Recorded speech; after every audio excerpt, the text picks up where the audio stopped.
Inner Sanctum Mysteries, No Coffin for the Dead.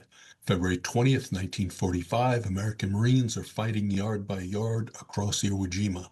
In just 3 days, they'll raise that famous flag on Mount Suribachi. Meanwhile, in Yalta, Roosevelt, Churchill, and Stalin are carving up the post-war world.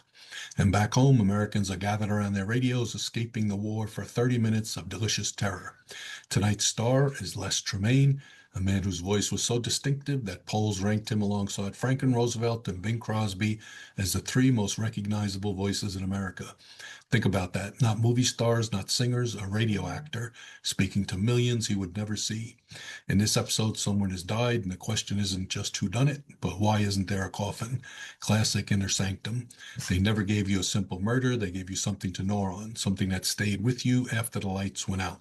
That creaking door you're about to hear, producer Himan Brown discovered it by accident in a New York studio. He liked it so much he made it the signature of the entire series. Simple, eerie, unforgettable. The war would end in months, television was coming, but right now in February 1945, radio drama was king, and Inner Sanctum was one of its darkest jewels. Step inside, Raymond is waiting. Lipton Tea and Lipton Soup present Inner Sanctum Mysteries.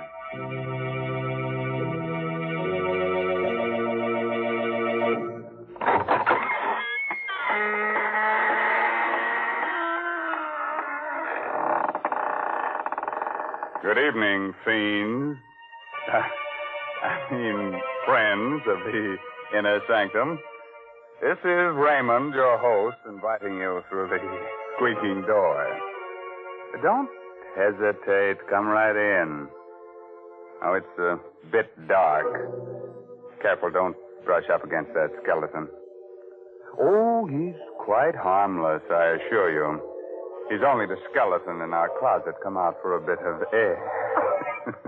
The idea of a skeleton coming out for air. Such nonsense. Oh, you mean because it's already so well ventilated? Huh?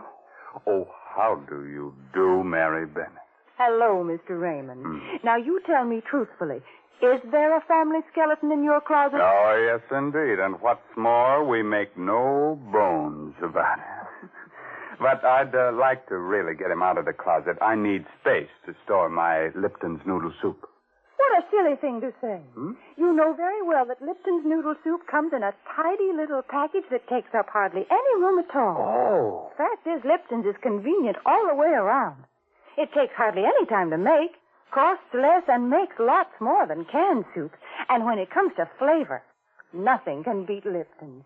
It's a grand, homemade-tasting noodle soup with a chickeny flavor. And, folks, Lipton's is just swimming with tender, golden egg noodles. It's like I always say, you just don't know how good noodle soup can be till you've tried Lipton's. And like I always say, tonight, put a tight hat on your head so your hair won't rise. And get ready to listen to No Coffin for the Dead. It's an original story by Emil Tepperman. And our star tonight is that famous radio actor, Les Tremayne, who plays the part of Tom Archer. Along the swanky East River Drive, all is quiet, except for the footsteps of 2 men who hurry toward one of the many tall apartment houses. Let me introduce you quickly to these 2 men before death strikes out at them. The man on the outside, the tall, blond man, is District Attorney Tom Archer. The other one, the lean, dark-haired fellow, Tom Archer's assistant, John Frayne. Tom's really worried about them. I'll walk you to the door of your house, John. I don't like your being out alone this late at night. Whoever's been sending you those threatening letters isn't John. Look out, John. That fellow in the alley with a knife. Look out. Drop that thing, you. Why, you've killed him. You've killed John Frayne. Don't. Keep back, you. Oh, that knife, you don't. No. Don't stab me. Oh, the devil killed John Frayne. Stabbed me. I'll remember his face if I ever see him again. I'll remember.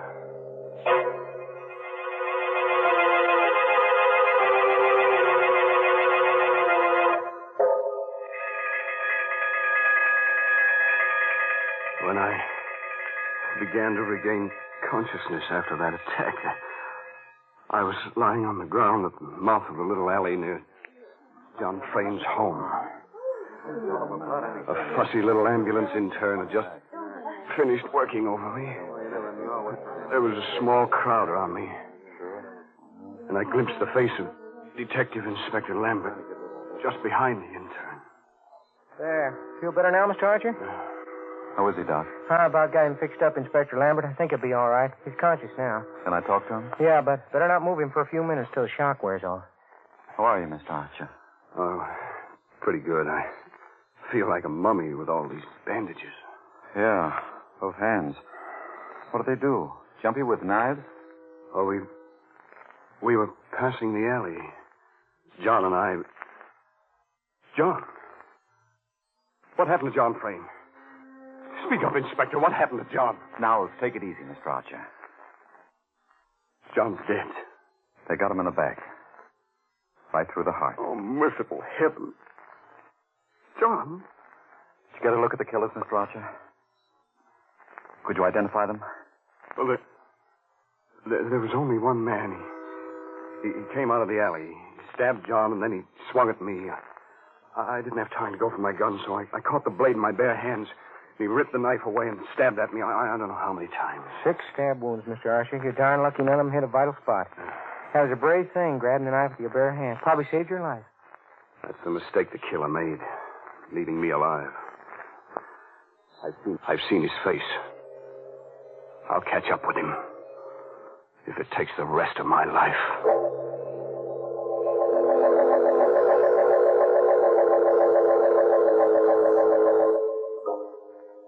I was a bit shaky on my feet when Inspector Lambert and the intern helped me up. But I insisted on going over to where the body of John Frayne lay, covered with a white sheet. And then I saw Susan, leaning against the great comforting bulk of old Mrs. Hogan, her housekeeper. She was looking down at the shroud that covered her husband's body. It was God's will, Mrs. Frayne. Susan. Oh, Tom. Tom, I can't believe it. The John. Be brave, Susan. John's dead. Nothing I can say will replace him. Have you any idea who the murderer is? Well, I saw his face for a moment, that's all. But I'll recognize it again, I'm sure. Mr. Archer, here's something we found in the alley. What is it, Inspector? Looks like the charm off a watch fob. It's broken off. A charm? Well... You recognize it, Mrs. Frayne? Oh, no. No, it can't be. It can't be. No, of course not, Susan. There are hundreds of watch charms like this one. What is it, Mrs. Frayne? A watch charm. My younger brother, Peter, wears one just like it. Oh? Oh, nonsense, Lambert. You can buy those in any jewelry store. Besides, I saw the killer's face. It wasn't Pete. Mrs. Hogan. Yes, Mr. Archer? Please take Mrs. Frayne upstairs now. That I'll do. Come along, darling. I'll see you later, Susan. Oh, please stay here, Tom. You're hurt. All those wounds. I'll be okay. Right now, I've got to go downtown with Inspector Lambert and look at pictures while that murderer's face is fresh in my mind.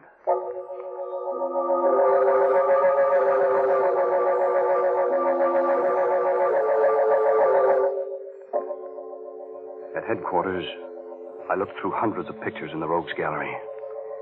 It was just 2 hours before I came upon the photograph. Lambert, this is our man. You're sure? I'm positive. I'll never forget that face. Turn it over. Let's see the name, quick. Right. Bart Hogan. Good heavens. Bart Hogan. That would be the son of old Mrs. Hogan, the Frayne housekeeper. Lambert and I both remembered the case of Bart Hogan. It went back 5 years before John Frayne had married Susan. Bart Hogan had lived with his mother, both working for Susan's father. One day, Bart Hogan had snatched up a kitchen knife and attacked Susan's father with mad fury. Only John's lucky arrival had saved the old man. John subdued Bart Hogan, The mad youngster had been committed to the state asylum for life. But he had escaped 7 months ago. Nobody had heard from him since then. Until tonight. Great Scott. So that murderous kid has come back after all these years to get his revenge. I'm going back to the Frayne house. I want to talk to Mrs. Hogan. You think she might know where her son can be found? Who knows? I'll talk to her anyway. By the way, Mr. Archer, Yes?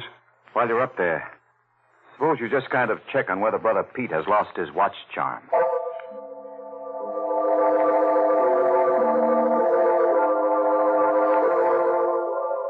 The Fraynes occupied a top-floor duplex in the riverfront apartment house. I took the elevator up, and Mrs. Hogan admitted me. I'll take your hat and coat, Mr. Archer. Thank you. Mrs. Hogan, where's your son, Bart? Bart? Well, why'd you ask after Bart? Have you seen or heard from him since he escaped from the state asylum? What makes you ask that? Mrs. Hogan, there's reason to believe that the person who attacked us in the alley is your son, Bart. Oh, no. Never say that, Mr. Archer. I'm afraid it's true. No, it couldn't be. I swear to you, it couldn't be Bart. Why not? I can't tell you why. But it wasn't Bart, I'm sure. What makes you so sure? You know where he's been hiding since his escape? You know where he is now? Oh, heaven help me. If you know where he is, you must give him up. But he didn't do it. He didn't. Believe me, Mrs. Hogan, I understand how you feel. But it'd be far better for Bart to go back to the state asylum than to be hunted for this new crime. If he didn't do it. Mr. Archer, if I prove to you that Bart couldn't have done it, would you let him be? Not make him go back to the asylum? Well, I don't know what to say. You see, I was downtown just now, and I recognized the picture of the man who attacked us. It turned out to be your son. There's very little chance that I was mistaken. But if I prove he couldn't have done it? How can you prove it? Well, come, I'll show you.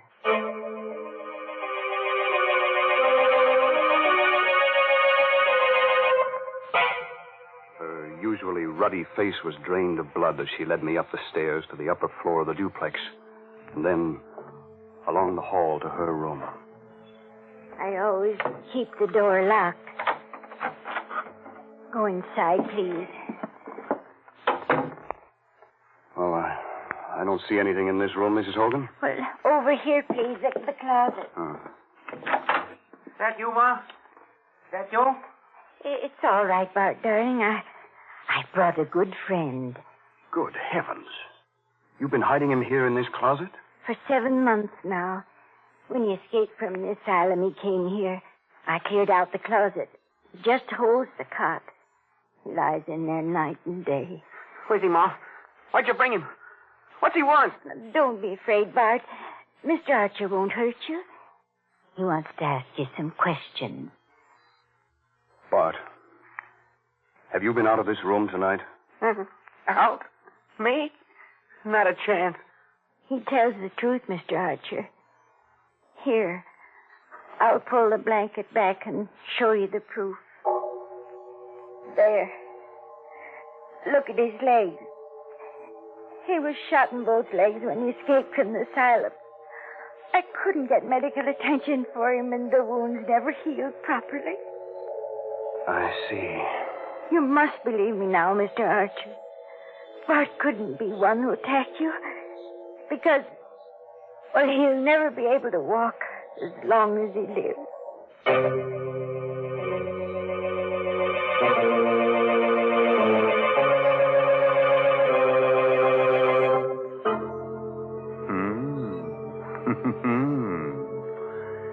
Well, now, if Bart Hogan didn't do it, and mind you, I said if, then who did kill poor John Frayne? Well, whoever killed him must have been a rather cheerful person because he took life so cheerfully. Cheerful indeed. Mr. Raymond, you've always had such gruesome thoughts on your mind, you wouldn't recognize something cheerful if you met right up with it. Oh, now, Mary, aren't you being a bit unfair? No, I'm not. You just don't know what folks like. But you listen to me, because I'm going to make a suggestion that'll please everyone. All right. Folks, if you want to give the boys overseas a real taste of home, why not send them a package or two of Lipton's noodle soup? It's so easy to do. You don't even need a request slip.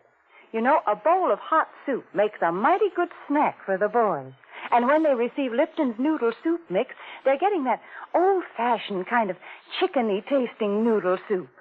So send a package or two of Lipton's to your favorite serviceman. That's a terrific suggestion.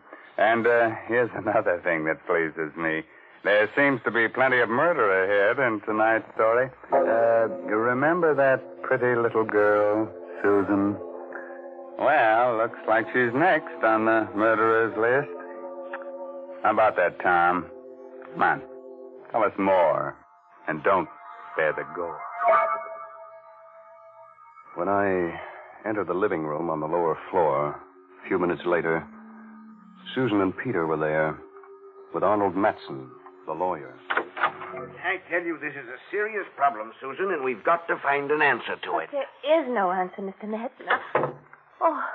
Oh, Tom, thank heaven you've come at last. Hello, Susan. Hello, Peter. Hi. You know Mr. Matson, of course. Of course. I understand, Mr. Archer, that you narrowly escaped the same fate as poor John. Well, I was lucky. Those bandages must be a nuisance. I can stand them. Bandages are better than a shroud. By the way, Peter, that looks like a new watch charm you're wearing. What, this? Oh, I lost the other one someplace, so I bought a new one. What of it? Oh, nothing.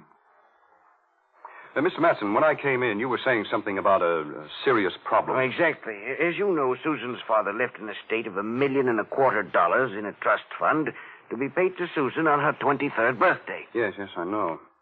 And she'll be 23 next month. But there's a proviso in the will, Mr. Archer. In order to receive the inheritance, Susan must be married and living with her husband on that date. Please, Mr. Matson, I don't want to talk about the money. But don't you see? You'll lose it all. The will distinctly says that you must be living with your husband. If not, then the money goes to 8 charities, except for $50,000 to Peter. I don't care. I don't care what happens to the money. Without John, it doesn't matter. Well, Peter, it'll be a break for you. What do you mean by that, Matt? Well, there's no need to become enraged, Peter. I only pointed Well, you out... filthy rat, I'll show you what I know. Look out. Take it easy, Peter. Go. All right. Take your hands off me. Why are you looking at me like that? You look as if you thought I killed John. Well, say it. Why don't you say what you think? You better cool off a little, Pete. This is no time for a scene. Yeah? For that matter, Tom Archer, what about you?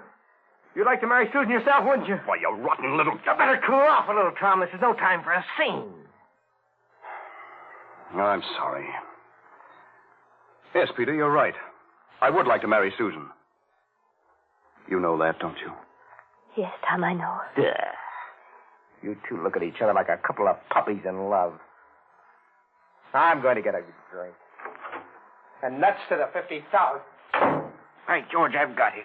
Got what, Mr. Matson? The solution to our problem. What are you talking about? That's it, don't you see, Susan? You can marry Tom Archer here, and then you'll be able to legally claim the estate on your birthday. Well, that's a pretty callous thing to suggest, Matson. Callous? I'm a lawyer. It's my duty to protect my client. I couldn't do it. Of course not. Look here, Susan. Is there anyone else in the world who would benefit by John's death? I don't know.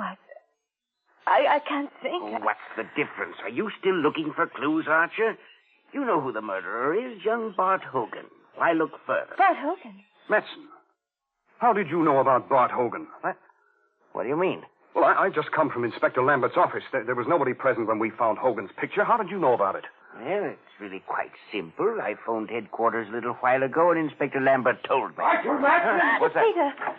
Archer, come quick, in the kitchen. Come along, Matson, quick. Yes. You stay here, Susan. All right, Pete, take it easy. We're coming. Down the hall, in the kitchen. Get hold of yourself. You open the door. I can't. Well, go ahead, Archer. Open it. Good heavens. It's Mrs. Hogan. She lay on the kitchen floor on her back, with blood all over her clothes. The blood came from a gaping knife wound in her throat, and the knife lay on the floor alongside her. I found her that way. Her body's warm. She was killed within the last 10 or 15 minutes. Then the killer's running loose somewhere in the house. Susan, she's alone. Good heavens. There, on the floor. Susan, darling. Is she dead? No, she's only fainted. The shock. Oh. It's all right, Susan. What happened? Was it Mrs. Hogan? Yes. Who? We don't know. But the killer's in the house. That madman is liable to kill us all, one at a time. I have a revolver. Let's search the house. Right. Matson, you go in the kitchen and stand guard over that knife. There may be fingerprints on it. Very well. Peter, you stay here with Susan. Here's my gun. Don't be afraid to use it. Wait. Wait just a minute. What is it, Matson? Has it occurred to you the killer may be one of us? One of us? What are you looking at me for? You were out of this room for quite a while. Why, you are... I'll kill you! Look out, the gun!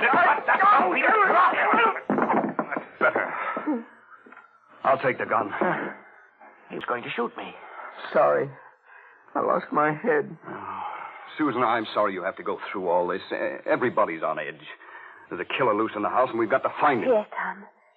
I know you'll do whatever's right. I'll try. You two, you can both stay here with Susan. I'll search the house myself. Manson, call the police. Yes, but how can you hold the gun with your hands all bandaged? You can't pull the trigger. I'll use it as a club. All right, now. Don't move out of this room till I return. Be careful, Tom. You mustn't let anything happen to you, too.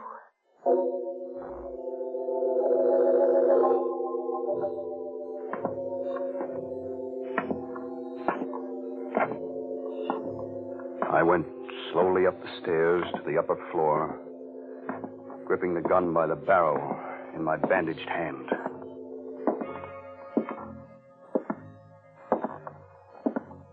At the end of the hall, I stopped before the door of Mrs. Hogan's room.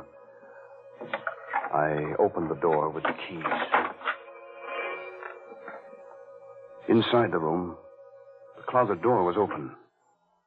Bart Hogan was still lying on his cot. He must have been expecting me. His eyes were wild with terror. He had a long pencil clutched in his right hand, the only weapon he could find to use against me. His left fist was clutched into a tight ball. He watched me, stiff with fear, as I moved slowly toward him, across the room. Keep away from me. I had no time to waste on him. I swept aside the fist that clutched the pencil. Help! And brought the revolver butt down hard on his forehead. I went over to the window. Then I went back to the bed and pulled the sheet. Pulled it away. Lifted him. His weak and withered legs dangled uselessly. I carried him over to the window, rested him against the sill. He opened his eyes. He was recovering from the blow. I didn't wait. I pushed hard. He went toppling out of the window.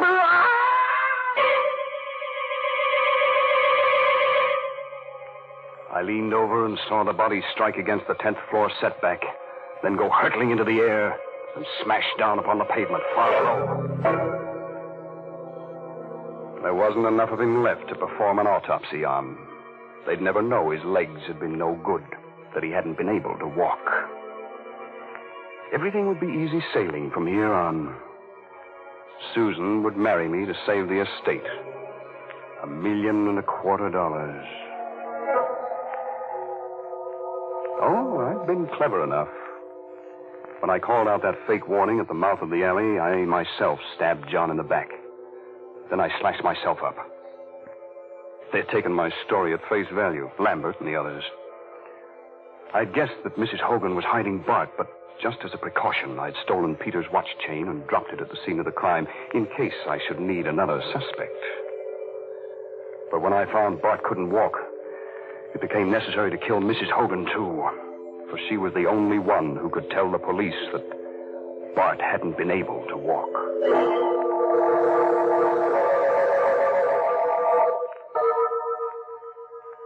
All I had to do now was go down and say I'd found Bart, we had fought, and he had fallen from the window. The perfect crime. I took one more last look down into the street, where a crowd had gathered around Bart's body. I was able to make out the figure of Inspector Lambert bending over what was left of him. And I saw Lambert force something out of the clenched left fist of the dead body. In a flash, I remembered that feeble little pencil with which Bart had tried to defend himself. I pulled in my head from the window and glanced across to the closet. I saw it at once. A small white scratch pad. I rushed across the room and snatched up the pad. There, on the topmost page, were the indentations of what Bart Hogan had written on the page, and then had torn off. I could read it clearly.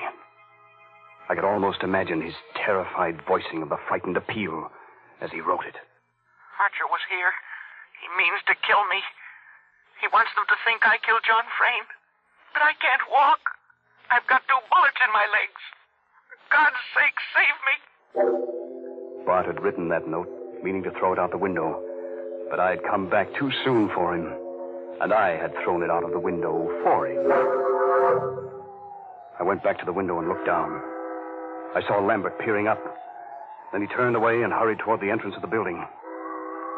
He's coming for me. There's only one thing for me to do now. I've locked the door. It'll take time to break it down. In the meantime, I've taken the bandage off my right hand. I'm writing a full account of tonight's work. I gambled for a fortune, and I lost.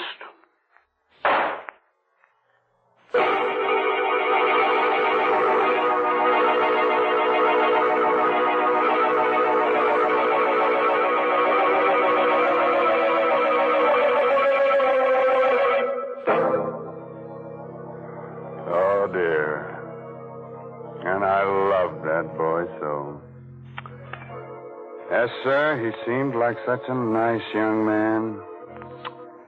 Well, his trouble was he tried to commit the perfect crime without first practicing up on minor crimes. He should have started by stealing watermelons and then maybe tried his hand at robbing mail trains. Mr. Raymond, what are you suggesting? And just when I was getting ready to tell people to send a bowl of soup to the boys overseas. Wouldn't the soup get cold by the time it arrived? Oh, of course not. Why, Lipton's noodle soup mix comes in a flat package. You simply send it along to your favorite soldier. Oh. And he'll be pleased by your little gift because this noodle soup is just like it's just like a taste of home. So enclose a package or 2 of Lipton's the next time you write to him.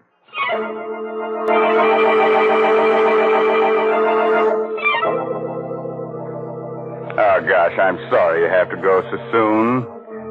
But drop in again next Tuesday for another little blood fest. You know, some people have to commit murders to get a kick out of life. Others get their satisfaction from listening to Inner Sanctum. But, a word of advice. If you've got to commit a murder, please don't get yourself caught. Because if you do, you'll surely get a free ride with the only person never bothered by backseat drivers. I mean that they're hearse drivers.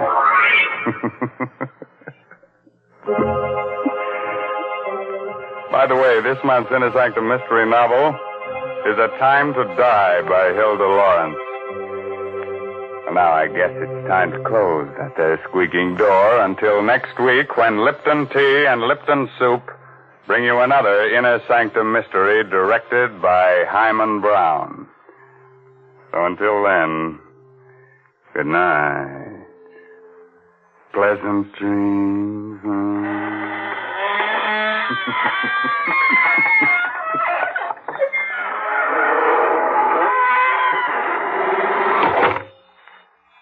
Folks, here we are outside the squeaking door. And I guess we're all pretty shaken up after hearing about those murders. But I know just the thing that'll put us back to normal again. It's Lipton tea. Yes, a cup of that brisk Lipton tea would do just fine. And did you notice that word brisk? B-R-I-S-K.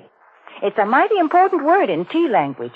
The tea experts always use it. It means that Lipton tea has a lively flavor. It's never wishy-washy. That's why most folks prefer Lipton's to any other kind. Now, don't forget, that's Lipton tea. And don't forget to tune in again next Tuesday night to Inner Sanctum. This is CBS, the Columbia Broadcasting System.